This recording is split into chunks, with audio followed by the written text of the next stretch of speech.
हृदयी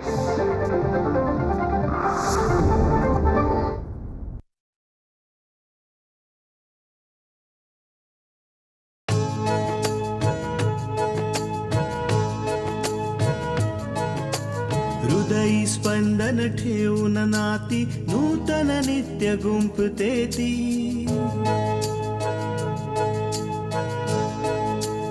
हो हृदयी स्पंदन ठेवून नाती नूतन नित्य गुंफते ती.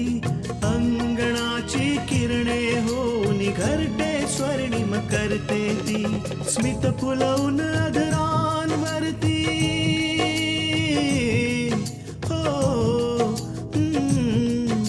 स्मित फुलवून अधरांवरती वेदनेत सुख देते ती. लेक वहिनी आई होऊन जीवन आभा होते ती. सुकन्या सुकन्या सुकन्या आमच्या कन्या. मी त्या कुरिअरवाल्याला कधीच विसरू शकणार नाही. जर तो माझ्या समोर आला ना तर मी एका क्षणात त्याला ओळखेन. माणसाची किती रूप असतात नाही दादा. म्हणजे काय? आताच तू भजनियाला माझ्यावरून ओरडला. एक गोष्ट कळत नाहीये, तृष्णाला तिच्या सासरी परत कसं पाठवावं. आई, मला जर कळलं असतं ना की कल्याणीच्या मनात हुंड्याबद्दल इतका हव्यास आहे तर मी हे लग्नच होऊ दिलं नसतं. मी आत्ताच्या आत्ता जिजूंकडे जाणार आहे आणि त्यांना सगळं खरं खरं सांगणार आहे. तुला माझी शपथ आहे, तू अजिबात असं करणार नाहीयेस. आणि जर का तू असं काही केलंस तर तू माझा मृत्यू बक्षीस.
अरे तुम्ही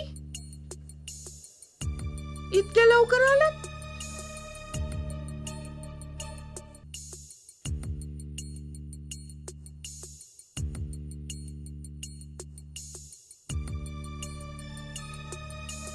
अरे कुठून माझ्या गळ्यात पडली जेव्हा बघाव टोकत राहते. हट, मी उशीर येईन नाही तर लवकर येईन. तुला काय करायचंय? पण अगं मी काहीतरी विसरलो त्याकरता आलो.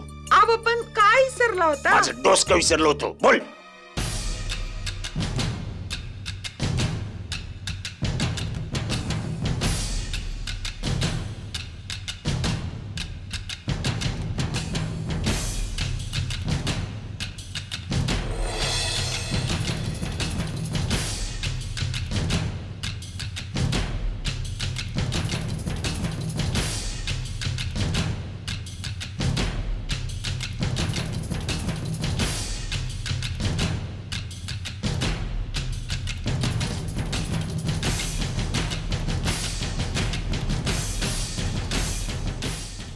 बडबडते.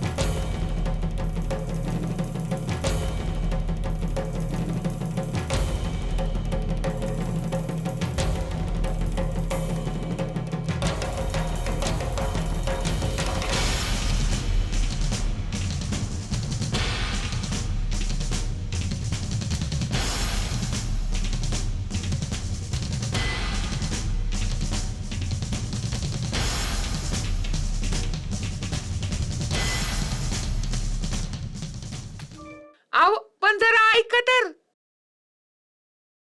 आता काय पाहिजे? मी आता तुमच्याकरता काही लिंबू पाणी किंवा थंड आणू? अगं बोललो ना, काय बी ना ग.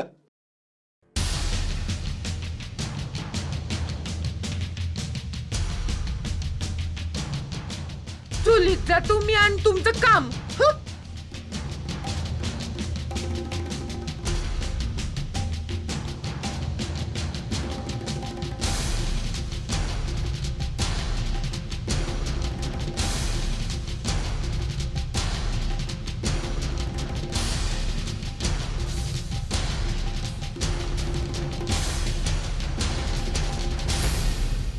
बरं झालं राव, येळेवर लक्षात आलं, नाहीतर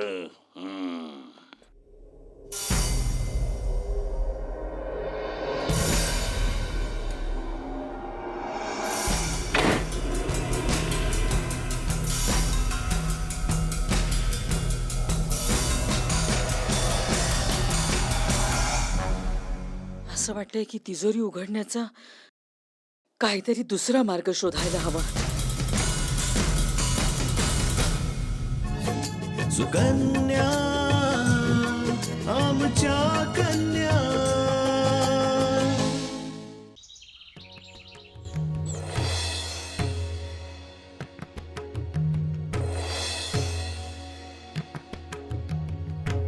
प्रातः भजामि भवभीतिहरं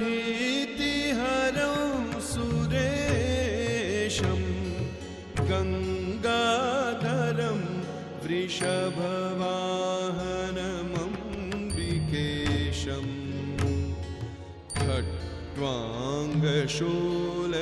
वरदाभयहस्तमीशं संसाररोगहरमौषधमद्वितीयम्.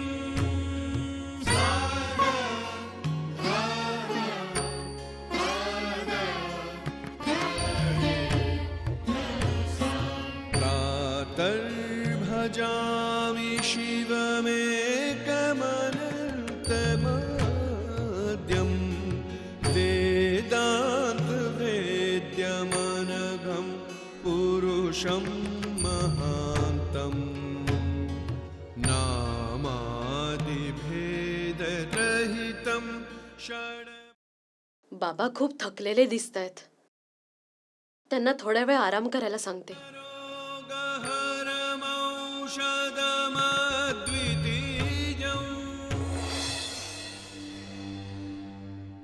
बाबा, तुम्ही सकाळपासून काम करताय मंदिराचं.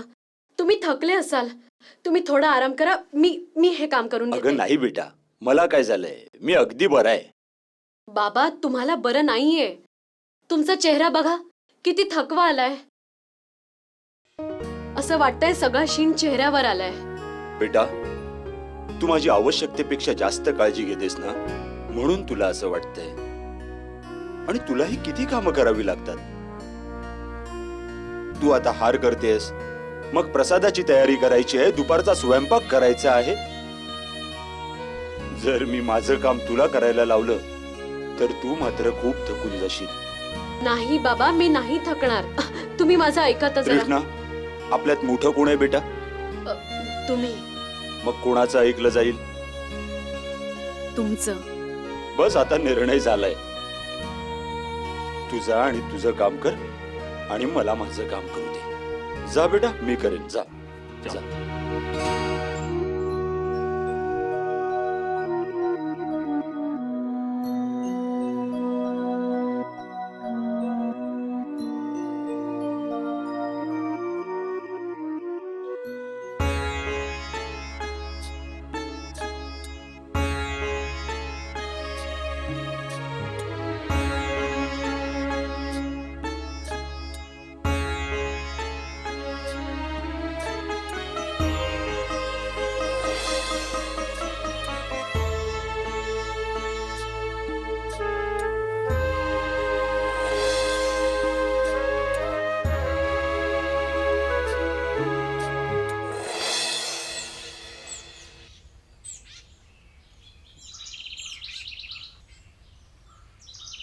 तृष्णा बेटा, हा बोला काका. जेव्हा तू आणि तुझे सासरे इथे आले होते तेव्हा मी माझ्या परीने व्यवस्था केली होती. मी काही नवीन कपडे आणले होते. जसा वेळ मिळेल तेव्हा बघून घे. काका, कपडे आणायची काय गरज होती? माझ्याकडे कपडे होते ना. मी त्यातच काम भागवलं असतं. नाही बेटा, जर सोय होत असेल तर का करू नये? तुला तर फक्त हे बघायचं आहे की तुला कपडे आवडतात की नाही. काका, तुम्ही आम्हाला इथे राहायला परवानगी दिली, हे उपकार आम्ही कधीच विसरू शकणार नाही. आणि आता आता हे कपडे. तृष्णा, तू मला पुजारी समज किंवा तुझ्या सासऱ्याचा मित्र, पण तू माझ्याकरता तर सूनच आहेस. तुला कदाचित हे माहिती नाही की मी आणि तुझे सासरे बराच काळ एकत्र राहिलोय आणि आम्ही अनेक सुख दुःखांचे भागीदार आहोत.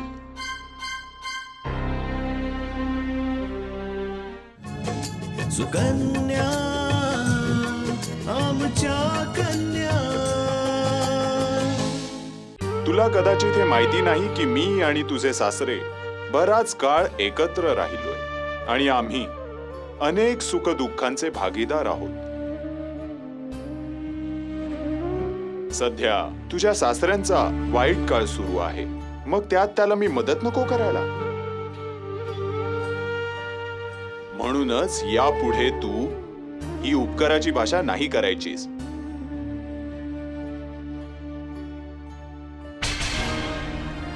बेटा, तुला असं नाही वाटत की तुझे सासरे अलीकडे जरा अशक्त झाले? हो काका, मलाही असंच वाटतंय. बाबांवर कामाचा ताण जरा जास्तीच पडलाय. नाही बेटा, कारण हे नाही. कारण आहे आपल्या माणसांचा दुरावा. तुझे सासरे बुवा त्यांच्या कुटुंबियांपासून दुरावल्यामुळे खूप खचले. त्यांचं त्यांच्या घरच्यांवर खूप प्रेम आहे, पण बघ, त्याच्या माणसांनीच त्याला अशा जागी आणून सोडलंय.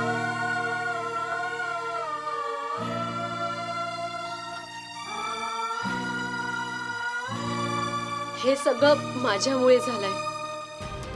माझ्यामुळेच बाबा घरापासून लांब आहेत. नाही तर आज ते घरी असते. मी तुझ्या सासऱ्यांना चांगलाच ओळखतो.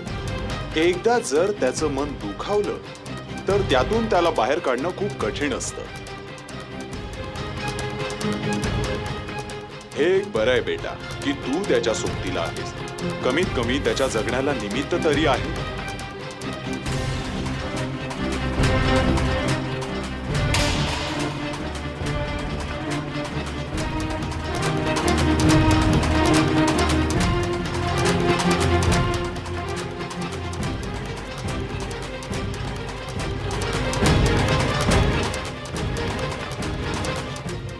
बाबा, बाबा, बाबा, काय झालं याला? बाबा, काय झालं तुम्हाला? अरे भुवनेश. काका, काका, प्लीज डॉक्टरला लवकर बोलवा. लवकर करा. हो हो, मी लगेच डॉक्टरना घेऊन येतो. तोपर्यंत तू याच्यावर लक्ष ठेव. बाबा, बाबा, काय झालं तुम्हाला? बाबा.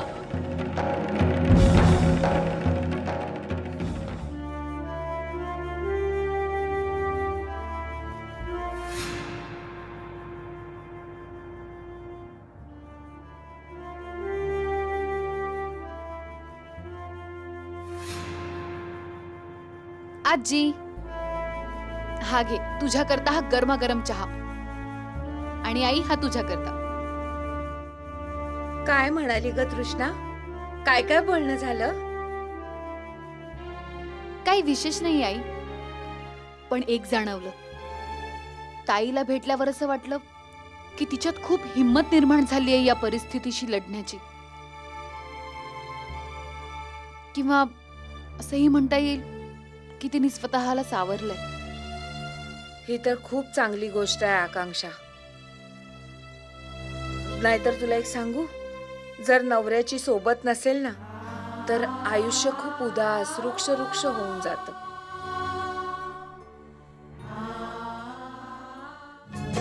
सुकन्या आमच्या कन्या. नवऱ्याशिवाय स्त्री आयुष्यात अगदी एकटी होऊन जाते. आकांक्षा, तुला एक सांगू, काहीही झालं तरी तृष्णा कोणाला काहीही नाही सांगायची हो. असंच भासवत राहील की जणू काही घडलंच नाही. आजी, तृष्णा ताईला जे भोगावं लागतंय त्यात मला जिजूंपेक्षा त्यांच्या आईचाच दोष दिसतोय.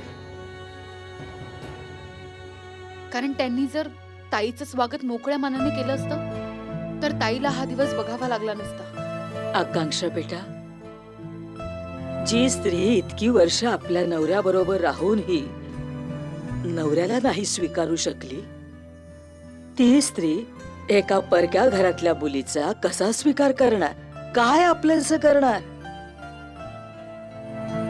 मला तर खूप वाईट वाटतं. कल्याणीताई आणि अपूर्व खूप चुकीचं वागले त्यांच्याशी. सुनबाई, तृष्णाचं तर निमित्त आहे. कल्याणीची इच्छाच नाहीये की तिचा नवरा तिच्या जवळ असावा. सतत पैशाच्या मागे पळणारी ती स्त्री, तिच्या मनात नात्यांचं महत्व काय असणार आहे? पण आजी, काहीही असो, अंकलनी ताईला नेहमीच साथ दिलीये. अगदी आपलं घरही सोडलं तिच्यासाठी. खरं सांगायचं तर काका पोटच्या पोरीपेक्षा जास्त मानतात ताईला. या बाबतीत मात्र तृष्णा खरंच खूप भाग्यवान आहे. तिला पित्याप्रमाणे प्रेम करणारे सासरे मिळाले. नाहीतर आज या अवस्थेत कोण जाणे कुठे कुठे भटकत राहिली असती. मला एक कळत नाही आई, कसे विचित्र लोक असतात जगात. त्यांना नात्यांची किंमतच कळत नाही. ते फक्त स्वतः करताच जगतात.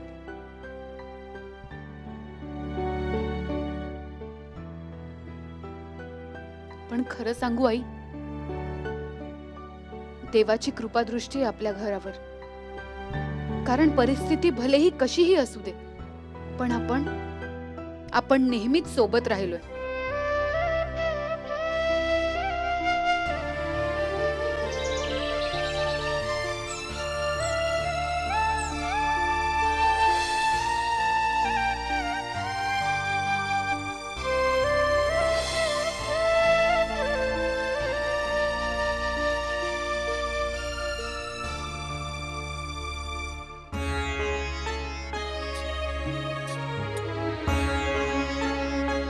माझ्यामुळे बाबांची ही अवस्था झाली.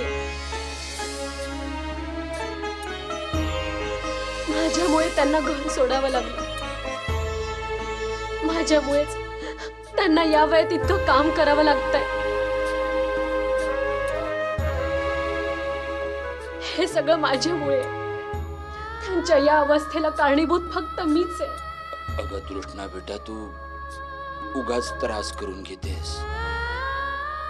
मी लवकरच बरा होईल. नाही नाही बाबा, तुमच्या या अवस्थेला कारणीभूत मी आहे. मी बाबा, तुम्ही माझं म्हणणं ऐका. तुम्ही प्लीज घरी परत जा. तुमची तब्येत बरी नाहीये, अजिबात बरी नाहीये तुमची तब्येत. अगं बाळा, मला थोडी चक्कर आली तर तू इतकी घाबरलीस. अरे, मी आजारी पडलो असलो तरी तू आहेस ना माझी काळजी घ्यायला. तृष्णा, मी खूप लवकरच बरा होईन बेटा. बाबा, तुमची तब्येत ठीक नाहीये. ठीक नाहीये तुमची तब्येत. तृष्णा बेटा, भुवनेश लवकरच बरा होईल. ऐकलंस ना डॉक्टर काय म्हणाले? ते म्हणाले की खूप अशक्तपणा आहे, याला औषधांबरोबरच दूध आणि व्यवस्थित खायला दे. हा लवकरच बरा होईल. डॉक्टर साहेबांनी इंजेक्शन दिलंय. तू याच्याकडे लक्ष दे. मी बाजारात जाऊन औषधं घेऊन येतो. बरं काका. अगं तृष्णा बेटा, काय एवढी काळजी करतेस? अगं मी लवकरच बरा होईन. बाबा, तुम्ही काही बोलू नका. तुम्ही फक्त आराम करा.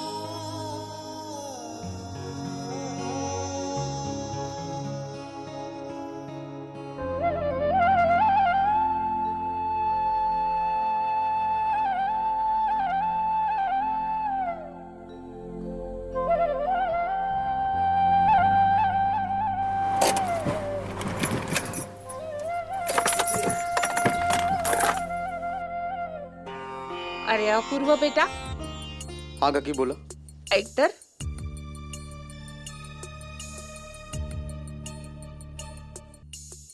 हा बोला ना. आज ऑफिसातून लवकर आलास. हो, ते एक महत्वाचं काम होतं. चला बरंच आहे. आता तृष्णा घरी नसल्यामुळे कल्याणीला बरं वाटत असेल. काकू तुम्हाला काही आणखीन काम आहे की मी जाऊ? बेटा मला जरा महत्वाचं बोलायचंय, जर पटत असेल तर. हा बोला. बघ बेटा, कल्याणीने तृष्णाला घराबाहेर काढले. हळूहळू ही गोष्ट सगळ्यांना कळेल. आणि हे सुद्धा की तुझ्या बाबांनी सुद्धा घर सोडलंय. हे बघा, हा माझ्या घरातला प्रश्न आहे आणि मी तुम्हाला या आधीच सांगितलं की तुम्ही या प्रकरणापासून दूर राहा प्लीज. बेटा मला माहितीये ही तुमची घरातली बाब आहे, पण घरातली बाब जर घरातच राहिली तर बरं आहे. जर ही गोष्ट बाहेर आली ना तर सगळ्यांना कळणार. म्हणून तू तृष्णाला परत बोलव. बघ बेटा, अजून पूजाचं लग्न व्हायचंय. जरा विचार कर, जर मुलाकडच्यांना कळलं तर कोण करणार पूजाशी लग्न? काकू मला वाटतं तुम्हाला एकदा सांगून काहीच कळत नाहीये. दुसऱ्यांच्या गोष्टीत नाक खुपसायची तुमची खूप जुनी सवय आहे. हा, मला काय, ज्याचं करावं भलं तो म्हणतो माझंच खरं. लोक शेण घालतील तेव्हा म्हणू नका सांगितलं नाही म्हणून.